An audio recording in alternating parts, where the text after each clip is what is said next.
There are so many videos that help you get the ball rolling once you're already established. But what happens when you're at square one and you don't even know where to start? If you have great ideas but feel paralyzed by the daunting thought of starting your own business, then watch this full video for what you need to start. Now, I am not an advisor or a lawyer. I'm an entrepreneur, making moves and taking action to make things happen. After this, you'll have the first steps, boring steps, to starting a business down to your DBA, EIN, your seller's permit, your business bank account, and more.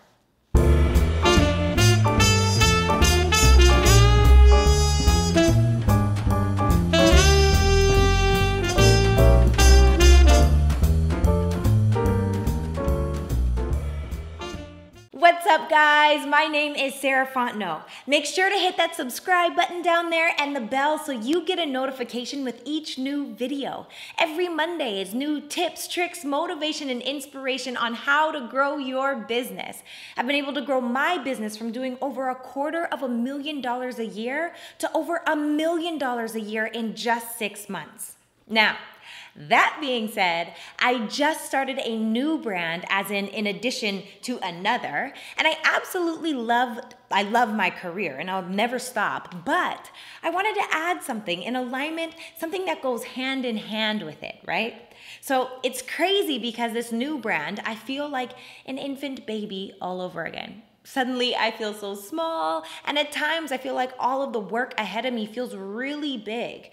So if you're in a place of, yep, I'm feeling pretty small as well, then get ready. These are the steps needed to successfully set your business up from square one. Now, this is the background work most people don't like to talk about. Just keep it real. I should also say this is geared towards sole proprietors, not S-Corps, C-Corps, LLCs, meaning you are starting the business. You do not have a board of business directors or employees. There's no partners. It's just you. Kind of like a one-man show. Now, I know that can sound incredibly daunting, but once you get into the swing of things, it's really quite exhilarating. So let's jump right in. Number one, clarity is power. Identify your product or service and why. Honestly, this is what took me forever. I couldn't figure it out. I kept asking myself questions like, well, what are 10 things I'm an expert at? What are my passions and interests? What problems can I solve? What would I pay for that I can offer people? I mean, the questions go on, and honestly, it still took me a while to figure it out. I really just couldn't get specific enough. I knew that it was something combined with motivation and mindset, but I had no clue what it looked like. And even still, right now, with my new brand, there's so much more to add. But you can't wait for things to be perfect or you'll never start. So a fun trick that I kept doing was, what am I good at and what am I interested in? And then I'd make a list. So as an example, if you're good at design and interested in writing, maybe come up with a t-shirt line. Or if you're a good cook and you're interested in art, maybe you could come up with an artsy recipe book. So there's fun ways to get your interests and what you're good at combined. Just make sure that it's something that's working in your passion and not against it. Now, for your why, I've done a video on this before, how to find your why, and I'll connect the link somewhere right here.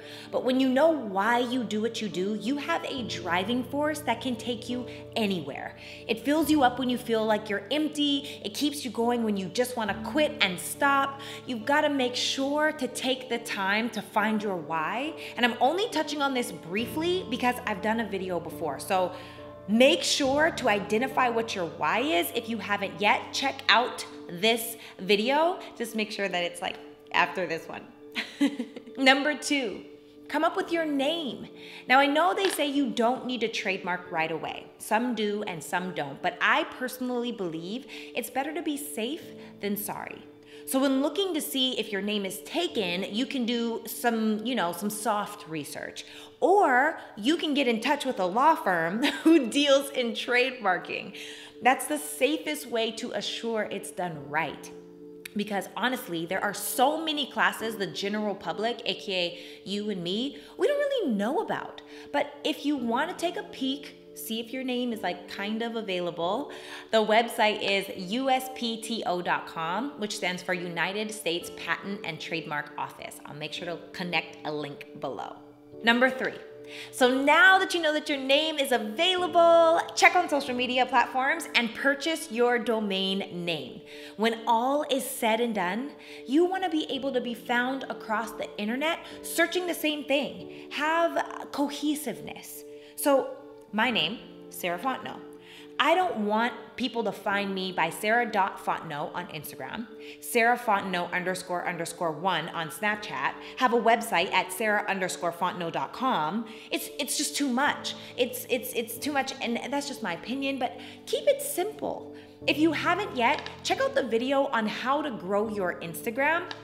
Oh my goodness, it's almost impossible to monetize something if no one has seen it. So there's a really quick video on how you can grow your following, establish authority, and influence.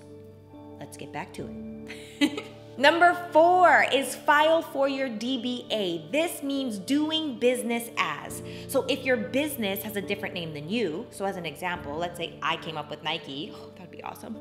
Odds are my name isn't Nike because it's not. So it would be Sarah doing business as Nike. That way when you cash or deposit your checks, once you've done all the qualifying steps to qualify for a business bank account, you can do that. So all you do is you file in your region. You can Google region, county clerk. If you are here in California, I'll make sure to include the link below. It's $26 to get filed. And then once you file your DBA, you must be published in a newspaper within 30 days of that day for 4 weeks, at least once a week.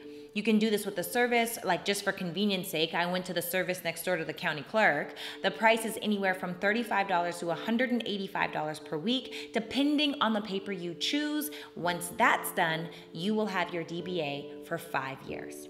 Number 5, file for your tax ID number or your EIN business number. This is for tax purposes. Also, how you're able to get a social security number for your business. By the way, it's free, and you will see websites that'll gladly take your money, so don't do it. You can apply at irs.gov/business. I'll make sure to connect the link that I used. But after discovering that you're eligible, you then fill out the information, you get your number right away. Print it, screenshot it, save it in your notes, because this is what you'll need to open your business bank account and get a seller's permit. Which brings us to number 6, your business bank account. Now, the reason why this is useful is because you can use this card for all business expenses, making your taxes a little easier. Also giving you the opportunity to build a relationship with your bank to get funding from them towards your business if your credit permits. Now, one thing super quick. Some banks do run your credit, so it is a ding to your credit score as a hard inquiry, but it's not all banks. And 2, although having a business bank account is great, it is, it doesn't have to happen right away if you're worried about your credit. One quick resource I've used for myself and many of my business partners is a credit education service. My credit was wrecked when I first started working on it. Why? Because I moved to America when I was 20 years old and I didn't have credit. And not having credit, I think, is worse than having bad credit. I couldn't get a credit card to save my life. But we've come a long way, and I'm grateful to say now, oh my goodness, I can pretty much qualify for anything I want at the lowest interest rate. Thank you, God. So, why pay more in interest if you don't have to? That's money that could actually be going towards your business. So if you're interested in that, I'll definitely connect the credit link if you are excited to get educated so you can fix that credit score. But most importantly, keep it that way. Credit runs the world. I'm just saying. Personal opinion, there it is. Number 7. A seller's permit. Now that you have your EIN number, you can also file for your seller's permit. So if you have an online business, let's say you're doing a t-shirt line, well, now you can buy all of your blank colored shirts at wholesale with no tax. Yes! Instead of saving a few dollars from the combo packs that come from Costco, you save a lot of dollars, possibly getting it at their same price. Number 8, your website. You can set up your own, or you can have someone do it for you. If you want to build your own, you can use sites like Wix, Big Cartel for online stores, Squarespace. I mean, honestly, there's so many, and most of them are super affordable and super simple to navigate. If you want to save some money and do it yourself, check out one of those. Number 9, what is your marketing plan?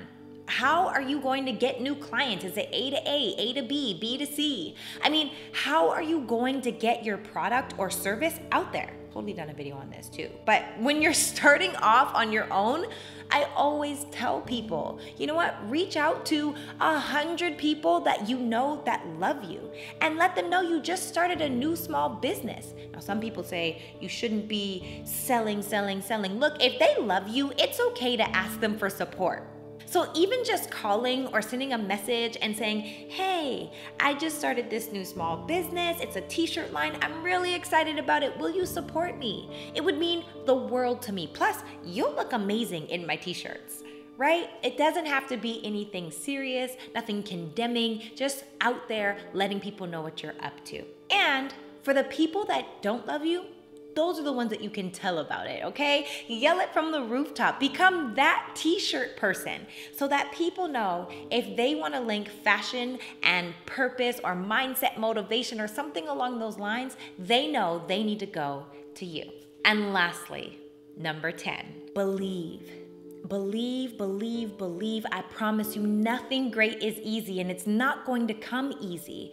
But remember why you started when times get hard, and just know that it is worth it as long as you work your plan. A plan that works, a plan that you're consistent with over time. Now, it can't be a plan that you do nothing in, right? It has to be a plan that is proven to work, but the work works always.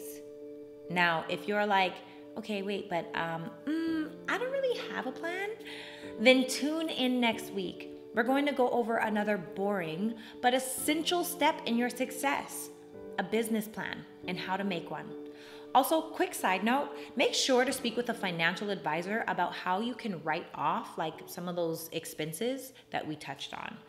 So thank you so much for taking the time to watch this full video. If you like this video, please let me know by liking it. Subscribe and share it with your fellow friends, family members, ladies, loved ones. I mean, anyone who could be impacted by this video.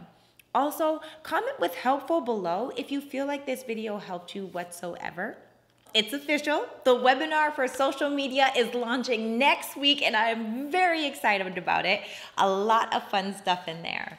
Now, if you want to get more motivation, inspiration, fun tips and tricks for your business, then make sure you click the link below and get added to the email list so I can make sure to get you a lot more of where this came from. I'm so excited to build business with you guys, build mindset, heart set, and get that belief set. Let's get it, guys. I love you to life.